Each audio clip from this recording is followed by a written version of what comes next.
Орой мэнд хөргөзөгчтэй MBC News мэдээлэл төлөвийн мегмар гарагийн дугаар эхлэж байна. Мэдээллийн товчныг хүлээн авч өснө. Хууль бусаар ил задгаа машин угааж хөрсний бохирдол үүсгэсээр байна. Улаан өмсөгийн байгаль хамгаалагчид ажлаа сайжруулах шаардлагатай байна. Ил задгаа машин угааж байгаа иргэд заавал байгаль орчны үнэлгээ гаргуулсан байх ёстой. Математик, статистик загварчлалын улсын анх дугаар олимпиадад 3 дугаар сургуулийн сурагчид 2 дугаараар эзэлжээ. Ариутгал халдвар гүйтгэл угалдаа устгалын ажил 4 дугаар сарын 20-ноос эхэллээ. Шар сувдгийнхан хаан байн дуглал сонгодог бүжгэн жүжиг энэ сарын 29-нд тайзнаа ганцуудаа тоглогдно. Газар эзэмшүүлэх дуудлах худалдаа цахимаар явагдана. Эдгээр олон бусад мэдээллийн дэлгэрэнгээд анхаарлаа хандуулна. Ихтэй мэдээлэл хүргэе. Ойрон дулаан цаг ирэнгүүд иргэд хашааныхаа гадна зориултын бус газар мөнгө олох зорилгоор ил задгаа машин угааж хөрсний бохирдол үүсгэдэг. Энэ нь хүний эрүүл мэндтэй шууд холбоотой учраас энэ талаар мэдээлэл бэлтгэсэн юм. Энэхүү мэдээллийн дэлгэрэнгээд анхаарлаа хандуулна. За 10 дугаар багийн иргэдийн зүгээс манай телевизд нэг гомдлыг ирүүлсэн. За одоо энэ ил задгаа машин угааж байна. За энэ нь бол хөрсний бохирдол үүсгэж байна. Бид бүхний амьдрах орчиндөө сөргөөр нөлөөлж байна гэсэн юм гомдлыг ирүүлсэн. Тэгэхээр бид бүхэн энэ талаар сурвалжлага мэдээлэл бэлтгэж явж байна. За миний ард харагдаж байгаа бол энэ одоо жаргал сайхан гэдэг хувь хүн машин угааж байна гэж байна. Тэгэхээр энд бол янз бүрийн муу усны нюх алга, одоо муу ус ялгах, цооног алга.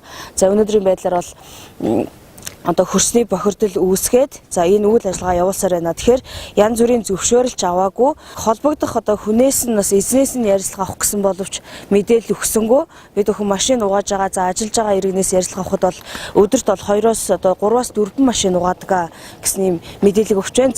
Тэгэхээр энд бол холбогдох байгууллагын шат шатны байгууллагуудаас энэ тал дээр анхаарах хэрэгтэй болов. За өрн дулааны цаг ирж байна. Энэ бохир одоо энэ машиныг угаахтаа бол зөвхөн саунбок хэрэгэлдэггүй. За машин угаалгын газар юу ашигладаг гэхээр хөөс ашиглана. За мөн одоо өнгөлөгч за мөн одоо шингэн саунд гэх мэтийн зүйлсийг маш ихээр ашигладаг. Тэгэхээр энэ нь бол одоо химийн хортой бодис нэгдэл. Тэгэхээр энэ бол газрын хөрсөндөө өөрөө шингэж байна. За энэ бол одоо энэ ширгээд бас худаг байгаа бах. Энэ гэр хорооллын айл өрхөд бол худагнаас ус авах мэдээж. За энэ бол устай шууд одоо холбогдож байгаа, суцаараа холбогдож байгаа учраас иргэдийн одоо хүнсний аюулгүй байдал алдагдахад хүрээд байна. Тэгэхээр энэ дээр бол шат шатны байгууллагууд анхаарал тавих нь зүйтэй юм аа. Бокс авал хэрэгж байгаа юу? Өөр боц хэрэгж байгаа юу танах? Мэдгүй юм гэж таадаг. Гэхдээ та угааж байгаа шүү дээ.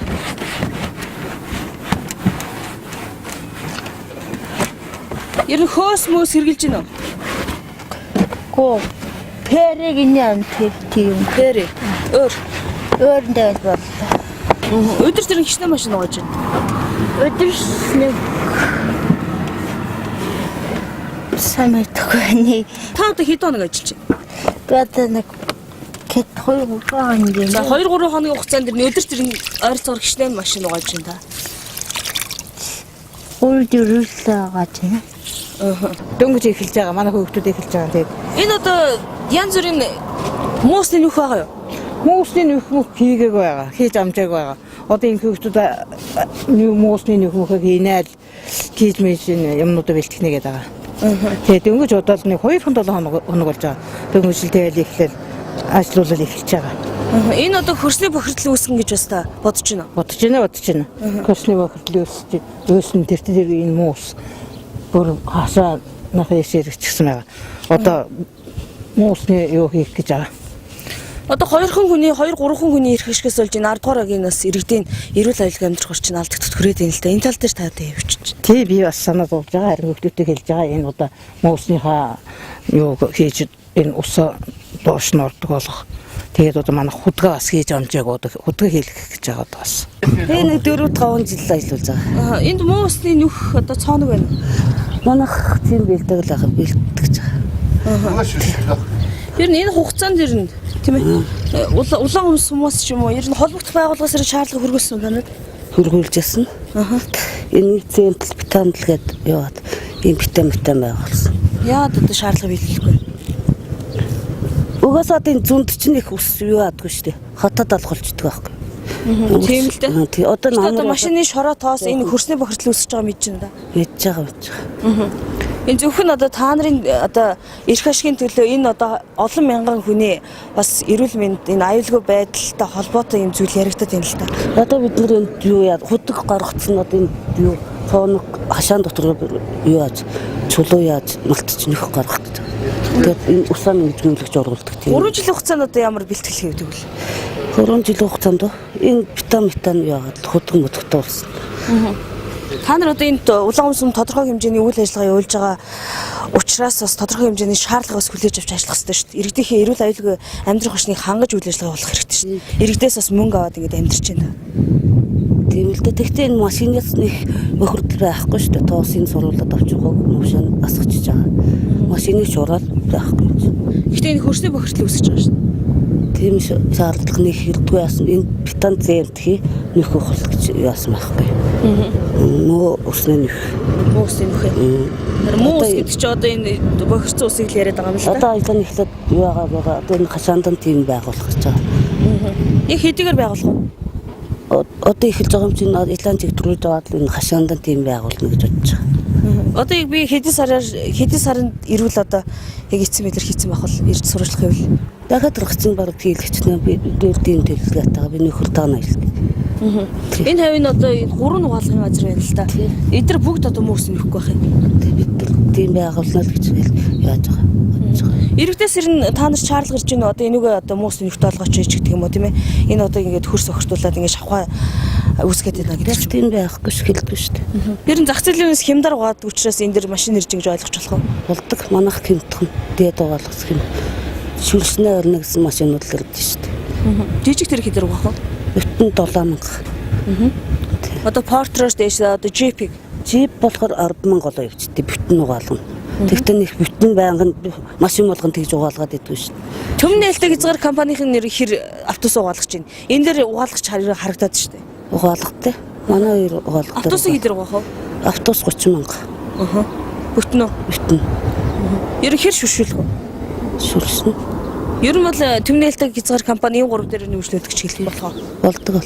Тэгэхээр улаан өмсөмийн засаг даргын хамгийн газрын одоо байгаль хамгаалагчид бол энэ тал дээр шаардлага тавих үүрэгтэй чиг үүрэгтэй хэрнээ за өнөөдрийг хүртэл одоо энэ асуудлыг цэгцлээгөө сууж байна. Одоо холбогдох мэрэгчлэлтний уулзсан юу гэж юм гэхээр өмнөх жилүүдэд бол шаардлагыг албан нийтлэлээр хүргэлдэг байсан. За өнгөрсөн жил бол нэг ч удаа шаардлага хүргүүлээгүй энэ тал дээр нэг ч анхаарлаа хандуулж ажиллаагүй гэсэн ийм зүйлийг ярьж байна.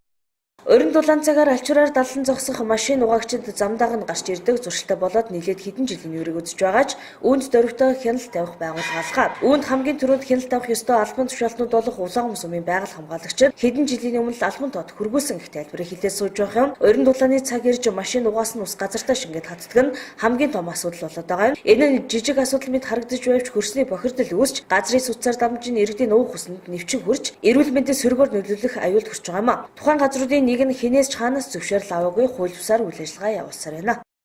Тэгэхээр ер нь улаан өмс хүмүүс ер нь зөвшөөрөл авах одоо ёстой юу? Танахаас ер нь ямар хяналтуудаас тавьж байгаа юм? Байгаль орчны газраас бол жил болгоны авто угаалга дээр бид нэр очиод иргэдийн мэдээллийн дагуу очиж хяналт тавьдаг. Мэдээж энэ авто угаалгын газрууд бол манайхаас ирж зөвшөөрөл авсан байхгүй. Одоогоор нэг зөвшөөрөл авсан тийм байхгүй. Зүгээр өөрсдөө дур мэдээд бид нэр өөрсдөө орчин гэрийн гадаа ч юм уу өөрсдөө тэр хүрээлэн борчин гадны орчиндаа бид нэр ийм үйл ажиллагаа явуулж байна гэсэн тийм мэдээлэл өгөөл өөрсдөө тийм хийдэг. Ил задгаа угаадаг авто угаалгууд бол бас байгаа. Энэ болохоор хүний эрүүл мэндэд нөлөөлдөг. Бас мэдээж хүний хүрээлэн борчинд эрүүл аюулгүй орчинд амьдрах тийм хууль Монгол Улсын хуулийг бол зөрчиж байгаа. Албан тоотоор ер нь хүргэлсэн үү? Одоо цагаан дээр одоо хараар бүсний юм зүйл бас байх хэрэгтэй шүү дээ. Яг албан тоотоор бол яг сүүлийн өнгөрсөн жилээс хойш бараг хүргүүлээ. Түүний урд жилд нэг 2-3 жилийн өмнө албан тоотод хүргүүлжсэн бас мэржлийн хяналтын газраас манайхаас энэ ийм угаалгын газрууд бол шаардлага хангахгүй нэг манайх нь бол нэг албан тоот хүргүүлжсэн. Монгол Улсын одоо хуулийг та одоо зөрчиж байгаа гэж та өөрөө ярьлаа шүү дээ тийм ээ. За Монгол Улсын хуулийг одоо хэрэгжүүлэхийн тулд хяналт авах хэрэгтэй. Анхан шатны байгууллага одоо танах улаан өмсөмийн тамгын газрын байгаль орчны одоо ажиллагчдаас эхлэх ёстой гэж бодож байна л да. Тэгэхээр одоо цаашд одоо яасан ямар ажлууд хийгдэх вэ? Энэ бол тас та нарын ажиллаж байгаатай сул байгаагаас тайлбарлаад байна л да. За манайх нь одоо эхний ээлжинд бол хугацаатай албан мэдээлэл өгье гэж бодож байгаа. Улсын даргын ч улсын байцаагчийн хугацаатай албан мэдээлэлээ хугацаанд одоо тухайн шаардлагыг хангаагүй тохиолдлоос дараагийн хариуцлагын арга хэмжээ авах тийм арга хэмжээл авч ажиллана гэж бодож байгаа. Автомашин угаагчтай холбоотой өөр нэг асуудал нь цэвэр усыг баруун солгоогүй цэцэж байгаа явдал цэвэр усны нөөц багасж гол мөрийг ширгэж байгаа талаар мэргэжлийн хүмүүс ярьдаг. Гэтэл нойлын ус автомашин угаахтай хүртэл хэдэн 10 тоноор нь цэвэр ус зарцуулдаг ус 21-р зуунд манахаас өөрөө байхгүй. Аймгийн удирдлагууд ил задгаа талбайд автомашин угаалгын үйлчлэг эрхэлж буй иргэдээ нэгдсэн зохион байгуулалтанд оруулж тэдний ажиллах орчин нөхцөлийг өөрчлөх улаан өмсөмд энэ төрлийн үйл ажиллагаа явуулж байгаа аж ахуйн нэгжүүдийг саарл ус ашиглуулах шаардлага тавих хэрэгтэй байгаа юм а. Энэ талаар холбогдох мэргэжлэнээс тодруулахад ядчил ашигласан худаг тоолортой байх, бохир усаа зайлуулах төвлөрсөн шугам толгогдох, байгаль орчны үнэлгээ хийх ёстой гэдгийг хэлж байна. Гэвч байгаль орчны үнэлгээ хийх гэн байтугай гартаа барьсан ямар нэгэн зөвшөөрлгүйгээр үйл ажиллагаа явуулсаар байна. Ил задгаагаа угаадаг бол хууль ус үйл ажиллагаа. Тэгэхээр энэ бол усыг зарж усыг ашиглаж үйл ажиллагаанд усыг бол бүтээгдэхүүн болгоно ашиглаж ашиг болж байгаа ашиглагч байгуулга юм аа. Тийм болохоор ашиглагч байгуулга маань аж ахуйн нэгжийн гэрчлэгээтэй байж байгаль орчны нөлөөлөх байдлыг үнэлгээ хийлгсэн байх ёстой. Худгийн пассворттай байх ёстой. Усны дүгнэлт гаргуулсан байх ёстой. Ийм бичиг баримттай байж угаалгын газрууд бол ажиллах ёстой. Ер нь бол гаргасан савнтай бохир усыг бол төвлөрсөн шугам толгогдсон байж ажиллах шаардлагыг бол хуулийн хүрээнд бол тавьдаг. Ил задгаа асах юм бол хүний эрүүл мэнд талаас бол олон асуудал яригдах учраас энэ бол хууль ус үйл ажиллагаа гэж үзэх ёстой. Одоо хууль зөрчсөн этгээдүүдэд тооцох хуулийн хариуцлага гэж байна. Байлгүй яг усны тухай хууль болно. Хэрвээ орчин бохирдуулж хууль усаар үйл ажиллагаа явуулж байгаа аж ахуйн нэгж ард иргэдийг усны тухай хууль болно. Ус бохирдуулсны төлбөрийн тухай хууль, төслийн тухай хуулиар хариуцлага тооцоолно. Тэгвэл мэдээллийнхээ нэг их сурвалжийг мэргэжлийн хэлтийн газар болгосон юм. Тус байгууллага үүнд яаж хяналт тавьж зөвлөн туслах үйлчлэг үзүүлв. Ил задгаа машин угааж үйлчлэг эрхлэгчид мэдлэггүйгээс өдийг хүртэл тавьсан шаардлагыг биелүүлсэнгүй юу гэдэг асуулт урган гарч ирж байна. Мэдлэггүй гэдэг нь үйлчлэгийн эрхлэгчид зөвхөн машины шорооны тоосыг шүршдэг гэж ярьж байгаас харагдаж байна. Мэргэжлийн хүний яриагаар бол машины дугуйнд маш их нэг агуулгадж хөрсний бохирдол үүсгдэг гол нөхцөл болдгийг хэлж байгаа юм а. Угаалгын газруудаас тодорхой хэмжээгээрээс химийн мэц хэрэгэлдэг.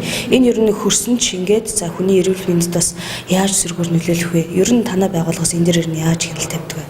За машин угаалгын газартай холбоод ярихад одоо тэр зөриөлтийн бус газар те ингээд шууд нэг пошк тавиад шууд хөрсөнд шууд бохирдлаа хаях маягаар ингэж угаалга эрхэлж байгаа бас иргэн аж ахуйн нэгжүүд бас байгаа. Тэгээ энэ нь болохоор хөрсний бохирдол тийм уг нь бол үйл ажиллагаа явуулж байгаа иргэн аж ахуйн нэгж бодлууд тухайн үйлдвэр үйлчлэгээнээс гарсан бохир усыг цэвэршүүлсэн байдлаар ингэж байгальд хаяж явах хэрэгтэй. Тэгээ тухайн энэ бас ингэж ил задгаа угааж байгаа нь хөрсний бохирдол мөн химийн бохирдлоос гадна нингийн бохирдол бас тээврийн хэрэгслийн дугуй бол нингийн бохирдлын бас нэлээд ийм их уурхай болж ингэж явж өгдөг байгаа юм. Танай байгууллагаас яг тухайн иргэд одоо гарын үсгт өргөдөл гаргасныг бол танай байгууллагаас шалгаад тухайн байгууллагад ямар нэгэн арга хэмжээ авах юм хуулийн санкцаас юу вэ? Энэ талаар яг ил задгаа угаалга эрхэлж байгаа газрууд бол энийг болохоо иргэн аж тухайн иргэдийг иргэний гомдлыг мэргэжлийн хэлтийн газар болон улаан өмсөмийн байгаль орчны байцаагч нарт ингэж гомдол гаргахын эрхийн тухайн ард иргэдэд нээлттэй байгаа. Ил задгаа машин угаагчид Увс аймгийн улаан өмсөмийн нутаг дэвсгэрт үйл ажиллагаа явуулж байгаа учраас холбогдох байгууллагуудаас зөвшөөрөл авсан байх ёстой. Гэвч хинээс хаанаас ч зөвшөөрөл аваагүй болохыг хэлж байна. Үүнд хяналт тавих байгууллагын албан хаагчид нүдэн балаа чихэн төлөв сууж байгаа нь харамсалтай. Цаашид энэ асуудлыг аймаг сүмэн удирдлагууд анхааралтай авч нэгдсэн зохион байгуулалтанд оруулах нь зүйтэй болов. Эцэслэг хэлэхэд хэдэн хүний эрх ашигаас болж улаан омчууд эрүүл мэндээр хохирох ёсгүйг анхааруулъя. Энэ асуудлыг цэгцлэх хүртэл дахин сурвалжлах мэдээллийг хүргэсээр явах болно. Дараагийн мэдээ. Үндэсний статистикийн хороо болон Монголын математикийн багш нарын академи хамтран математик статистик загварчлалын үргэлжлэлийн анх дугаар уралдааны зохион байгууллаа. Тус уралдаанд 3 дугаар сургуулийн 10 дугаар ангийн сурагчид багтан амжилт гаргаж 2 дугаар үеэр эзэлж 2 сая төгрөгийг эзэн болжээ. Үндэсний статистикийн хороо болон Монголын математикийн багш нарын академи хамтран математик статистик загварчлалын улсын анх дугаар уралдааны зохион байгууллаа. Уралдаанд нийт нийслэлийн 8 дүүрэг 28-гийн 139 магийн 740 гаруй сурагч оролцох хүсэлт ирүүлснээс 2 дугаар шатанд 10 багш алгарч бүтээлийн илтгэн танилцуулж шүүгчдийн комиссийн асуултанд хариулж хамгаалсан байна. Багууд тогтвортой хөгжлийн зорилт 2030 ба хуунцар хог хаягдлын аюул сэдвийн хүрээнд дэлхийн болоод Монгол улсын нийслэл дүүрэг аймаг сумын хэмжээнд өөрсдийн боломж нөөцөө ашиглан мэдээлэл цуглуулж судлаа сурталчилгаа хийж түүний дүгнэлтэнд үндэслэн шин санаанд шийдлүүлээд танилцуулжээ. Тухайлбал хуванцар хогийн хаягдал боловсруулах үйлдвэрийг бүсчилж байгуулах, машины гүйпэр хийх, санал үйлдвэрлэх зэрэг санаа дэвшүүлж байсан бол зарим нь хуванцар бүтээгдэхүүнийг хэрэглэнээс хасах буруу аюултай зүйл болохыг нь сургуулийн өмнөх боловсролоос нь олгож эхлэх, иргэдийн сэтгхүйг орчилж нөлөөлөх зэрэг олон сонирхолтой санаа шийдэл дэвшүүлжээ. Үүнээс шүүгчдийн дүнгээр 1-р байрт Улаанбаатар хотын Сүхбаатар дүүргийн сан сургуулийн сант баг шалгарч 3 сая төгрөг эзэн болсон бол 2-дугаарт Увс аймгийн Улаангомсумын ахлах 3-дугаар сургуулийн Макс Пам баг шалгарч 2 сая төгрөгөө гарт авсан байна. Анхны уралдаан нь болохоор 2 шатаа явагдсан. 1-р шатанд болохоор Монгол улсын хэмжээнд 140 гаруй баг хамт олон өрсөлдөж, 2-р шатанд ихний шилдэг 10 байрыг 10 баг хамт олныг шалгаруулж, 2-р шатанд 1-р шатны хийсэн одоо бүх зүйлээ ихтгэл олгон хамгаалаад тэгээд өрсөлдсөн байгаа. Тэгээ үүнээс бол бид нэр 2-р байр эзэлсэн. Энэхүү уралдаан ямар учиртай бэ гэхээр өөрсдийнхөө одоо математик за хүртэл статистикийн арга технологиг ашиглан өөрсдийнхөө амьдралд тулгамдж буй асуудлыг шийдвэрлэх зорилготой.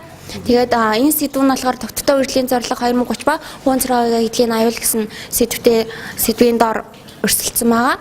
Үүнээс бол бид нар энэ тэмцээнд оролцсоноор багаар хамтран ажиллах мөн өөрсдөө одоо сурч буй математик статистикээр өөрсдөө амьдралын эргэн тойрныхоо зүйлийг шийдвэрлэх чадах тийм арга замыг олж чадсан. Мөн 2030 оны хүртэл энэ хуванцар эдлийн аюул ямар төвшөнд очих юм бэ гэдгийг бид нар бол тодорхой хэмжээгээр олж чадсан. Тийм учраас өнөөдрөөс эхлээд бид нар хуванцар эдлээ шийдвэрлэх ёстой юм байна гэсэн шийдэлд хүрсэн.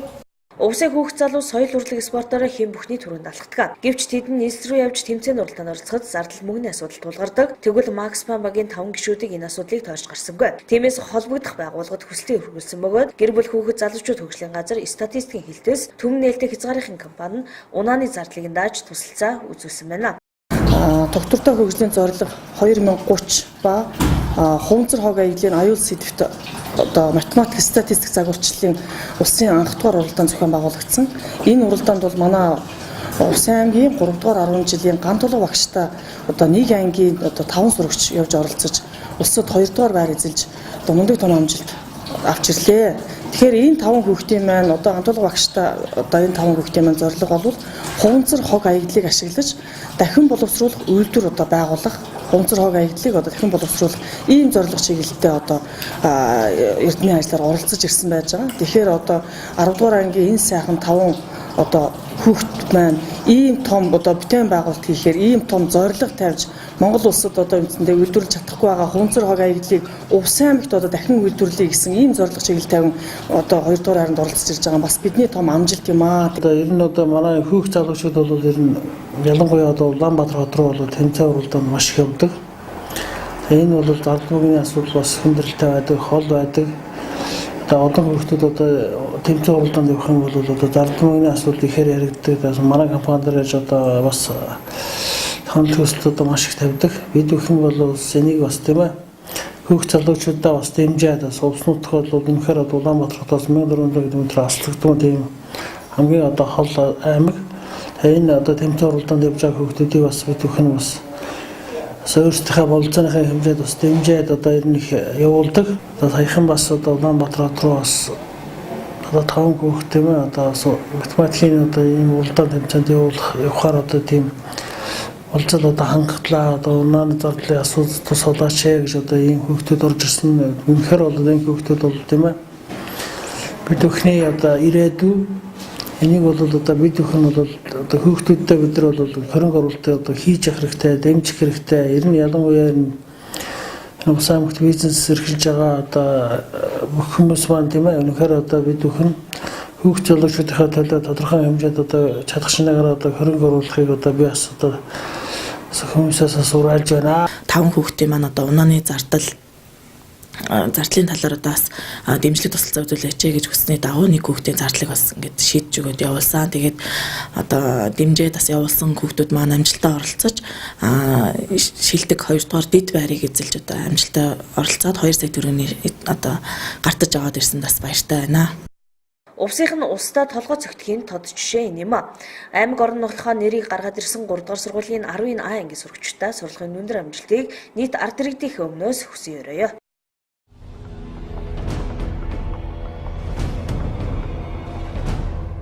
Хүний дархлал хомслын вирусын халдварыг эмчлэх зорилгоор Орос улсад гарган авсан нэмийг утгахгүй клиник туршилтад оруулах гэж байна. Энэ тухай Орос улсын улсын хэрэглэгчдийн эрх ашигыг хамгаалах Росботеревнадзор байгууллагын дарга Анна Попова Москвад болсон хүний дархлал хомслол вирус доохын асуудлаарх олон улсын 6 дугаар баг хурлын мэдгдлээ. Росботеревнадзор байгууллагын дэргэдэх халдвар судлалын төв хүрээлэнд хүний дархлал хомслын вирусын халдварын эсрэг генийн шин төрлийн эмчилгээ, молекулын витаминжуулалтанд зориулсан зарчмын хувьд цоошин нэмүүдийг гарган авах ажил явагдаж байна. Вирусын эсрэг асар өндөр идэвхжүүлэлтэй Динавир гэдэг эмийг клиник туршилтанд оруулах хугацаа ойртож байна гэж Попова хэлсэн байна. Хүний дархлал хомслын вирус доохын асуудлаарх орнууд Европ ба Төв Азийн орнуудын олон улсын 6 дугаар баг хурал Москва хотод 4 дугаар сарын 18-наас 20-нд болсон байна. Баг хуралд 53 улсын 3000 орчим төлөөлөгчид оролцсон бөгөөд уг хурлыг нэгдсэн үндэсний байгууллагын дэргэдэх хүний дархлал хомслын вирус доохтой тэмцэх нэгдсэн хөтөлбөр Оросын хэрэглэгчний эрх ашигыг хамгаалах Росботеревнадзор төрийн байгууллага зохион байгуулжээ.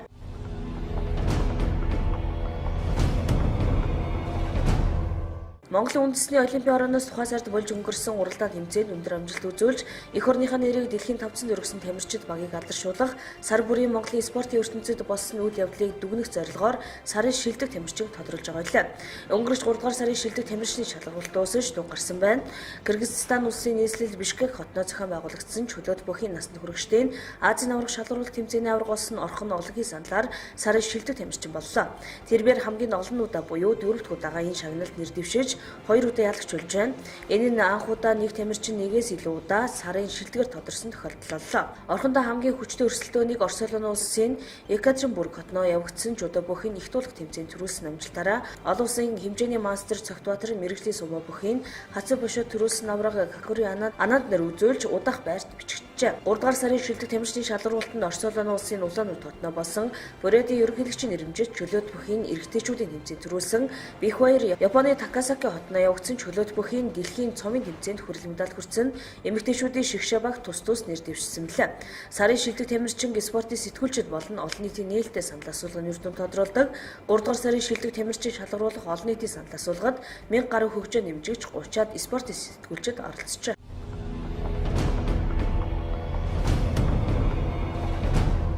Хоёр солонгосын төрийн тэргүүний уулзалт болоход ердөө 4 хоног үлдсэн байна. Энэхүү түүхэн уулзалтыг сурвалжлахаар урьдчилсан байдлаар өмнөд Солонгос улсын 2 солонгосын нэгдэх яам дэлхийн 41 орны хэвлэл мэдээллийн 460 байгууллагын 2850 сэтгүүлч бүртгүүлжээ. Үүнээс 869 гадаадын сэтгүүлч бол 1981 дотоодын сэтгүүлчин байна. Энэ удаад 2007 онуудад болж байсан 2 солонгосын уулзалтыг сурвалжилж байгаагүй Канада, Иран, Тайланд, Энэтхэг, Австрали зэрэг 15 орн сэтгүүлчтэй лэхээр болжээ. 2 солонгосын нэгдэх яам уулзалтыг үндэсний телевизэд болон онлайнаар дэлхийд дахин шууд дамжуулах юм байна.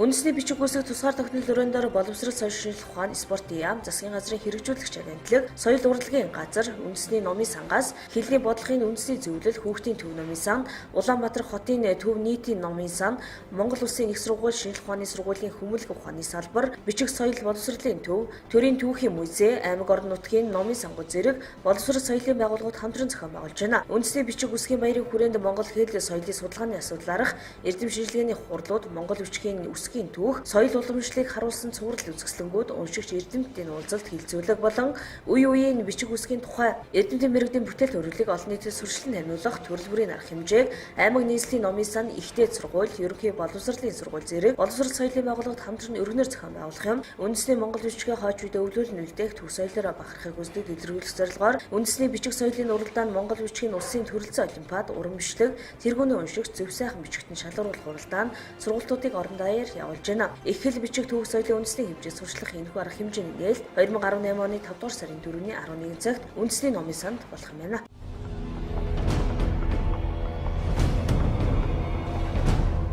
Нийслэлийн хүүхдийн төлөө зөвлөлийн хурал өчигдөр болж нийгмийн салбар дэх хүүхэд хамгааллын асуудлаар холбогдох газруудын мэдээллийг сонссоо. Хуралдаанаар сургууль цэцэрлэгийн дээвэр дээрх үүрэн телефоны антенныг зэгцлэх, энэ асуудлаар оператор компаниуд руу алтан бичиг явуулж бүх антенныг эх 7 дугаар сарын 1 гэхэд авахыг хүүхдийн эрүүл мэнд сэтгэл зүйд хохирол учруулан орлого олж буй PC тоглоомын газруудын үйл ажиллагаа зогсоохыг нийслэлийн засаг дарга тус үүрэг болгосон байна.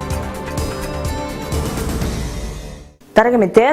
Уран дулаан цаг ирж байгаатай холбогдуулан ялаа шавж дэлгэрхээс өршсөн сэргийлэх зорилгоор шавжны өсөлтийг бууруулах, ариутгал, халдвар гүйтгэл, агуулдаа устгахлын ажлыг сумын хэмжээнд 4-р сарын 20-оос 5-р сарын 11 хүртэл хугацаанд зохион байгуулахаар болжээ. Хаврын уран дулаан цаг ирж байгаатай холбогдуулан ялаа шавж ихсгээс үржилсэн сэргийлэх зорилгоор шавжны өсөлтийг бууруулах, ариутгал, халдвар гүйтгэл, агуулдаа устгахлын ажлыг сумын хэмжээнд 4-р сарын 20-оос 5-р сарын 11 хүртэл хугацаанд зохион байгуулахаар сумын засаг даргын АГ 103 доод захирамж гарчээ. Энэхүү ариутгал, халдвар гүйтгэл, агуулдаа устгахлыг Ариусгуу компани, Шаржом, халдваргүй орчин компаниуд 4-р сарын 28-ны өдрөөс эхлэн айл өрхүүдээр явж Жорлон бохирын зооногт ариутгал, халдвар гүйтгэл хийх юм байна. Энэ үед иргэд гэр орны эзэнтэй байлгаж орчны ахын багшлаас өрсөлдсөн сэргийлэхийг зөвлөж байна. Хаврын уран дулаан цаг ирсэнтэй холбогдуулан одоо ялаа шумууны дэлтэлтээс урдсан сэргийлэх мөн агуулдаа устгах одоо сумын засаг даргын А103 доод бол захирамж гарсан байгаа. За энэтэй уялд бол манай юунаас бол 3 ариутгалын камеруудаар бол ажлыг бол хийж гүйцэтгэхээр болсон байгаа. За Ариусгуу ХК, Шаржом ХК, халдваргүй орчин гэсэн 3 компаниудаар бол хийж гүйцэтгэхээр болсон байгаа. За мөн хамтран ажил хяналт давхар эрүүл мэндийн газар, зоон зөвшин судлалын газар, багийн засаг дарга нар, багийн зохион байгуулагч, өрхийн эмнэлгийн сувилагч нар гэсэн хүмүүс бас хяналт тавьж ажиллах болсон байгаа. За иргэдээс бол шаард гол зүйл гэх юм бол манай аян болохоор 4 сарын 20-оос 5 сарын 10-ны хооронд бол явагдах байгаа. Яг энэ 28 буюу энэ бям гарагт эхлээд бол хүмүүсэд ариутгалын компанийн хүмүүсэд эхэлж ажлаа гүйцэтгэж эхлэх юм байгаамаа. За энэтэй уялд бол иргэд маань гэр орноо эзэнтэй байлгаж за жорлон муусныхаа эргэн тойрных одоо хөрснийг бол сэргэжүүлэх юм шаардлагатай байгаамаа.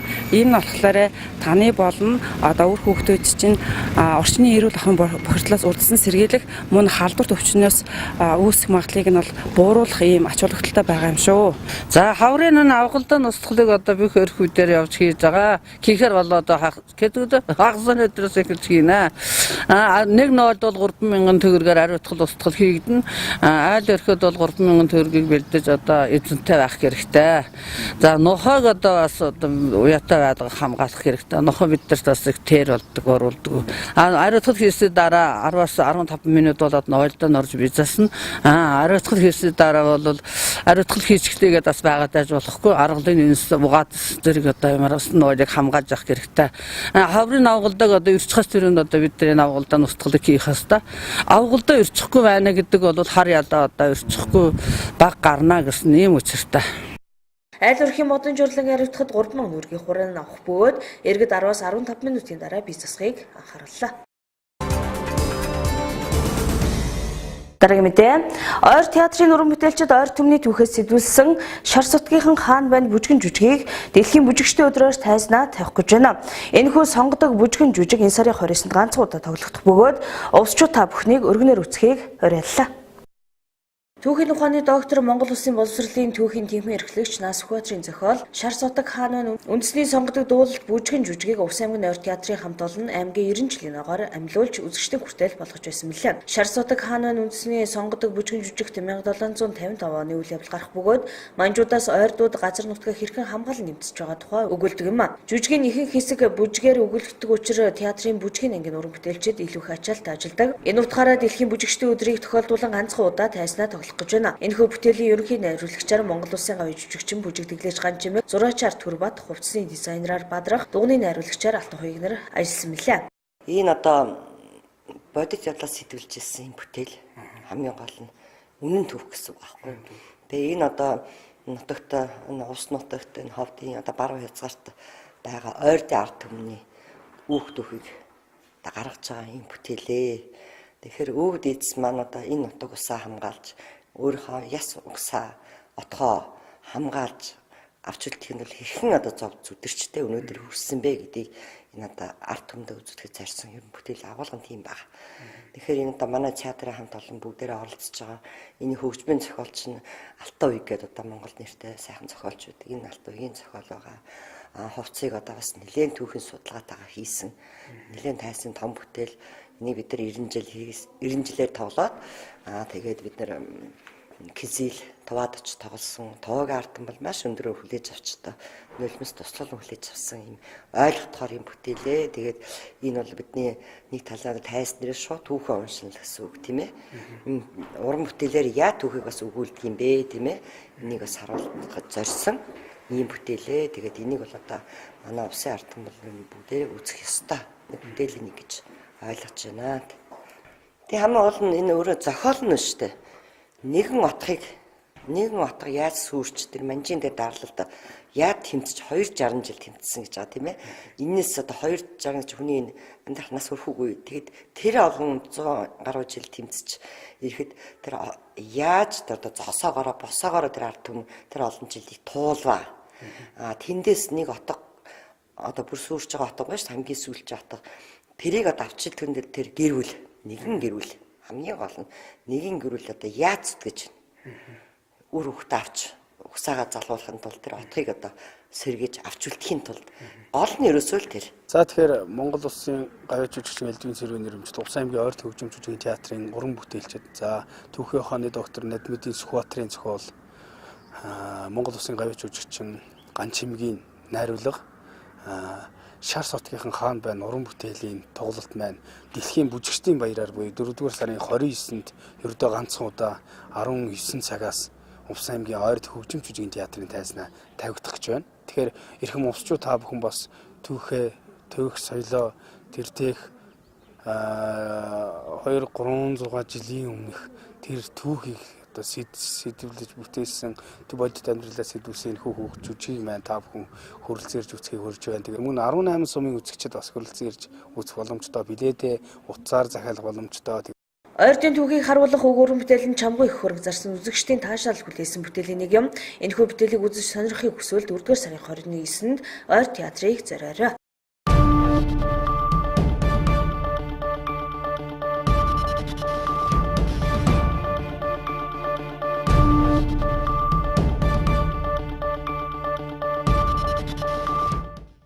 Увс аймгийн засаг даргын захирамжийн дагуу Улаангум сумын нийт 9 байршилд 8400 м2 газрын эзэмших эрхийн дуудлага худалдааг 4-р сарын 26-ны өдөр цахимаар зохион байгуулах гэж байна.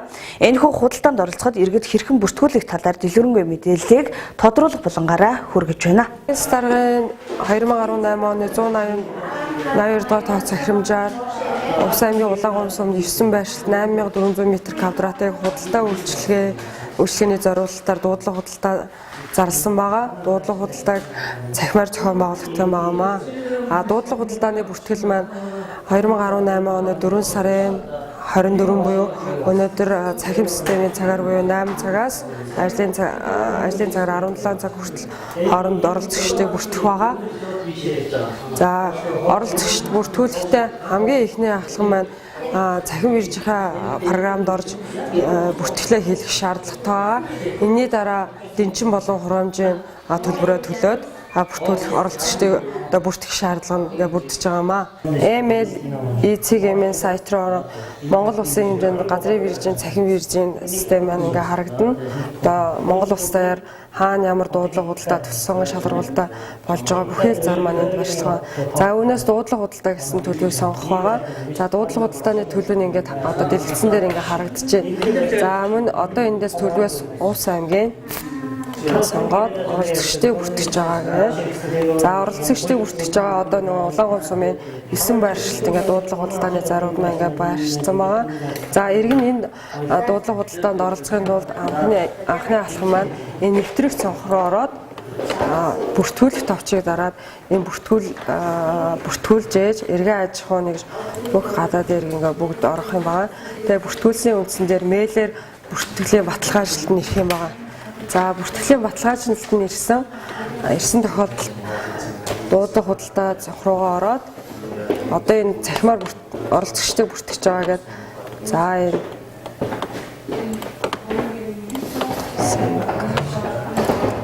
одоо энэ Улаангум сум Чандамны 1-р байршилд дуудлага худалдаа оролцогчдыг бүртгэж байгаа. Оролцох хүсэлт гээд одоо энэ дээр ингээд дарахаар тухайн нөгөө мэйлээр ирсэн баталгаажлсан бүртгүүлсэн хаяг нууц үгээ хийгээд орох юм байгаа энэ лүгээ энэ програм руу.